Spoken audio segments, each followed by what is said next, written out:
बहुत से लेसन अखज़ होते हैं, और सबसे बड़ा लेसन जो इतना काबिल गौर है, जो आपके अकीदे को आपको स्ट्रॉन्ग बनाएगा, वो ये है कि नॉट वंस रसूलुल्लाह ने खुद ताइफ का गम एक्सप्लेन किया। नॉट वंस पूरी सीरत में सिर्फ तब एक्सप्लेन किया जब हज़रत आयशा ने पूछा कि या रसूलुल्लाह, क्या ओहद से भी बड़ा वाक़या आप तक आया है?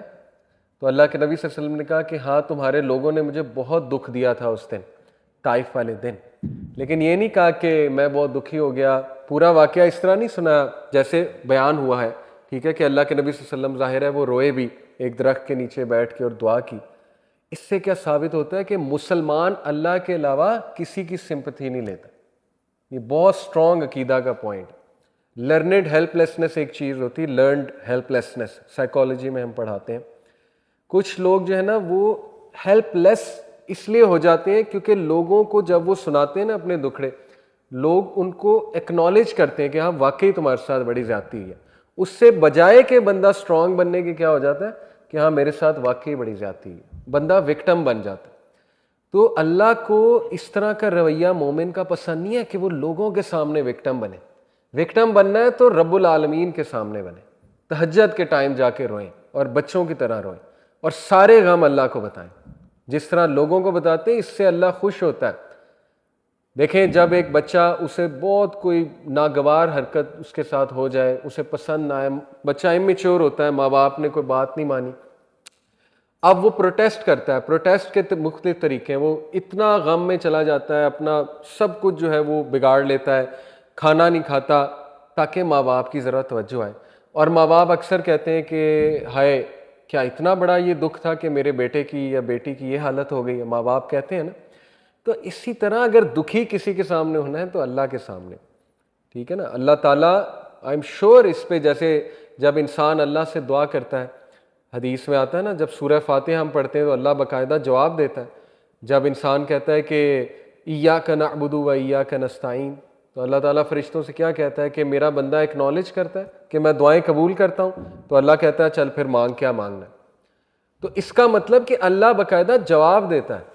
तो इसी तरह जब एक बंदा अल्लाह के सामने अपनी बेबसी शो करेगा, इन्नमा अश्कु बस्सी व हुज़्नी इलल्लाह, हज़रत याकूब के ये अल्फाज, ये छोटे अल्फाज नहीं है कि मैं सिर्फ अपना गम और दुख किसको सुनाता हूँ, अल्लाह को। मैं अपनी शिकायत कहाँ करता हूँ, सिर्फ अल्लाह के यहाँ। तो ये बात अल्लाह को इतनी पसंद है कि इस बंदे का इतना कॉन्फिडेंस है मुझ पे कि लोगों के पास जाके नहीं रो रहा, मेरे पास आ रहा। यानी इस बंदे का इतना कॉन्फिडेंस है मुझ पे कि मैं इसके मसले हल कर दूंगा। तो आप सोचें, आप अल्लाह ताला की तौहीद को कैसे जो है वो उस पर एक्ट कर रहे हैं। हदीस में आता है कि जब बंदा दुआ के लिए हाथ उठाता है, अल्लाह के नबी सल्लल्लाहु अलैहि वसल्लम ने फरमाया योर लॉर्ड इज़ शाय, तुम्हारा लॉर्ड शाय है। जब तुम उसके आगे दुआ के लिए हाथ उठाते हो तो अल्लाह ताला शाय होता है कि मैं इसको एम्प्टी हैंड रिटर्न ना करूं। सुभान अल्लाह, ये अल्लाह ताला, ठीक है ना। तो लेकिन बात यह है कि सिर्फ अल्लाह, इसलिए आप देखें ताइफ के वाक़ये पे अल्लाह के नबी ने कभी वाक़या वो नहीं सुनाया, कभी एम्पैथी लेने की कोशिश नहीं की इंसानों से कि बहुत बड़ी ज़्यादती हो गई थी, ये हो गया वो हो गया, नहीं। हज़रत आयशा को भी स्ट्रेट बस यही सुनाया था कि हाँ तुम्हारे लोगों ने मुझे उस दिन बहुत दुख दिया था, बस दैट्स इट। इसके अलावा कोई डिटेल नहीं। वो तो बाकी डिटेल तो हमें हज़रत ज़ैद से मिलती है ना, हज़रत ज़ैद उनके साथ थे, हज़रत ज़ैद बिन हारिसा, उनके जो मुँह बोले बेटे थे, वो तो उनसे मिलती है हमें, ठीक है ना। या किसी और ने अगर देखा हो, विटनेस किया, वो तो डिटेल उससे आ रही है। तो साबित ये होता है कि मुसलमान स्ट्रांग होना चाहिए। मुसलमान का सारा एतकाद जो है वो अल्लाह पर होना चाहिए। मैं आपको एक बात तजर्बे से बताता हूँ, आप लोगों के सामने अपनी वीकनेस शो करेंगे ना, रोना धोना, एक टाइम आएगा लोग कहेंगे यार ऐसे रोंदा रहता, आपके बारे में मशहूर हो जाएगा कि ये तो हर वक्त इसने रोना डाला होता है। तो फिर क्या फ़ायदा हुआ, ठीक है ना। एक टाइम तक लोग हेल्प करेंगे, उसके बाद जो है वो लोग भी तंग आ जाएंगे। तो इसलिए अल्लाह के सामने पिटी जो है वो अल्लाह को शो करें कि अल्लाह मुझ पर रहम कर, रब्बिग़फिर वरहम व अंत खैरुर राहिमीन। और ऐसे कॉन्फिडेंस से अल्लाह आपकी फिर ऐसी मदद करेगा कि आपका गुमान, यही उस आयत का मतलब है, वमन यत्तक़िल्लाह यजअल लहू मख़रजा। जो कोई अल्लाह का तकवा इख्तियार करता है, अल्लाह उसे इस तरह से निकालता है उस मुसीबत से और ऐसी ऐसी सोर्सेज से देता है कि उसका गुमान भी नहीं जाता। लेकिन शर्त क्या है कि अल्लाह पे कॉन्फिडेंस, इस लेवल का कॉन्फिडेंस कि नहीं, मेरा मसला अल्लाह ही हल कर सकता है, मैंने अल्लाह से ही लेना है, मैं इसके अलावा कोई और कुछ सोच ही नहीं सकता। बच्चे की तरह पीछे पड़ जाए अल्लाह के, जैसे छोटा बच्चा अपने माँ बाप के पीछे पड़ जाता है ना कि नहीं नहीं मुझे चाहिए मुझे चाहिए मुझे चाहिए, अल्लाह ताला बहुत खुश होता है, ठीक है, क्योंकि this shows your confidence on Allah सुब्हानहू व तआला, this shows how much you rely on Allah, how much you are confident on Allah कि अल्लाह ताला मेरा रब है और वो हर चीज़ देने पे बेशक देने पे कादिर है। तो खैर ये तो हो गया वो पॉइंट कि रसूलुल्लाह सल्लल्लाहु अलैहि वसल्लम नेवर टुक एनीवन्स एम्पैथी और sympathy with regards to this incident. लेकिन वाकया बहुत अफसोसनाक है। अल्लाह के नबी सल्लल्लाहु अलैहि वसल्लम पहली तो बात वॉक करके गए। आप में से कोई ताइफ गया है? मैं 2 बार गया हूँ, ठीक है, और पहाड़ी रास्ता है, आपने भी देखा है, ठीक है ना, और ये कि 1.5 घंटा 1.25 घंटे में गाड़ी में पहुंच जाते हैं। तो सोचें बाय फुट, मैं अक्सर यही सोच रहा था जाते हुए, मैंने अपनी वाइफ से भी कहा कि किस तरह हमारे नबी गए होंगे, इतना कठिन रास्ता है, पहाड़ी रास्ता है, अच्छी खासी चढ़ाई है, तो हज़रत ज़ैद के साथ ऑन फुट गए, 9 हॉर्स 9 कैमल। इसके पीछे हिकमत थी।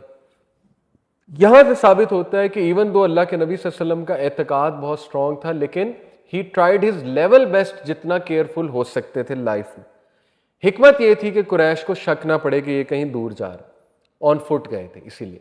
तो हमें भी अपनी लाइफ में ऐसे ही ज़िंदगी गुजारनी है, हमें अपनी बेस्ट एफर्ट करनी है आखिर तक, जितना केयरफुल हम किसी भी मामले के हवाले से हो सकते हैं, जितनी एफर्ट हम कर सकते हैं, and then leave to Allah, उसके बाद अल्लाह संभाल ले। हर चीज़ हमने अल्लाह को बता दी, अपनी एफर्ट भी कर ली, अब मेरा रब मालिक है, अब मेरा रब जो है वो मेरे लिए जो फैसला करेगा उसको मैं कबूल भी करूँगा, लेकिन ये कि मदद तलब करता रहूँगा अपने रब की, ठीक है। तो वो बाय फुट गए।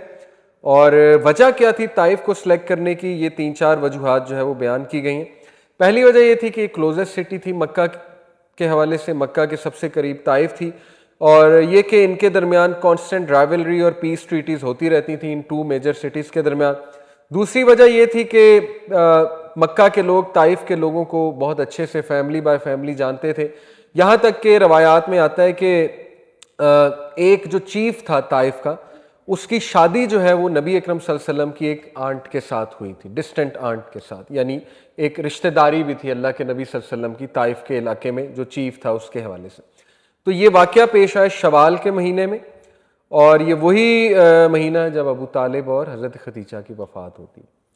और यहाँ से आप अंदाज़ा लगा लें कि अल्लाह के नबी सल्लल्लाहु अलैहि वसल्लम की great will power and his dedication towards the purpose and his focus, के इतने दर्दनाक वाक़यात हो गए ज़िंदगी में, लेकिन मिशन नहीं रुक रहा। इसीलिए कहते हैं कि पर्पसफुल ज़िंदगी गुजारें। पर्पसफुल ज़िंदगी गुजारने का ये फ़ायदा होता है कि जब तक आपका पर्पस ज़िंदा है, आप मोटिवेशन से आगे बढ़ते रहते हैं। अल्लाह के नबी सल्लल्लाहु अलैहि वसल्लम अभी चंद डेज़ हुए हज़रत खदीजा की वफ़ात को और अबू तालिब की वफ़ात को, और उन्होंने कहा कि मिशन नहीं रुकना चाहिए, आगे चलें। हम क्या करते हैं, जब हमारे साथ कोई हादसा पेश आता है तो हम बिल्कुल ठप हो जाते हैं और बिल्कुल जो है ना हम एनर्जी लूज़ कर देते हैं। ऑल्दो ये बहुत मुश्किल है, आई टोटली अंडरस्टैंड एनर्जी के साथ चलना, लेकिन अल्लाह से एनर्जी मांगे कि अल्लाह मुझे खड़ा कर, मुझे हिम्मत दे। तो छोटी छोटी बातों पे हिम्मत नहीं हारनी चाहिए, ठीक है। ये मैं यूथ को कहता हूँ अक्सर कि अपने ज़रा स्ट्रॉन्ग बने, प्रिजर्वेंस लाएं अपने अंदर, ज़रा ब्रेव बने। हम छोटे छोटे वाक़यात पे ठप हो जाते हैं, रिज़ल्ट अच्छा नहीं आया उस पर ठप हो गए, नौकरी कहीं लगवाना चाहते थे वहाँ नहीं लगी उस पर ठप हो गए, को पसंद था वहाँ शादी नहीं हो सकी उस पर ठप हो गए, ठीक है ना। ऐसे वाक़यात में हम ठप होते हैं। तो ज़रा स्ट्रॉन्ग बनना चाहिए इंसान को और अपने मिशन की तरफ जो है वो चलते जाना चाहिए और अल्लाह से सकत हासिल करनी चाहिए।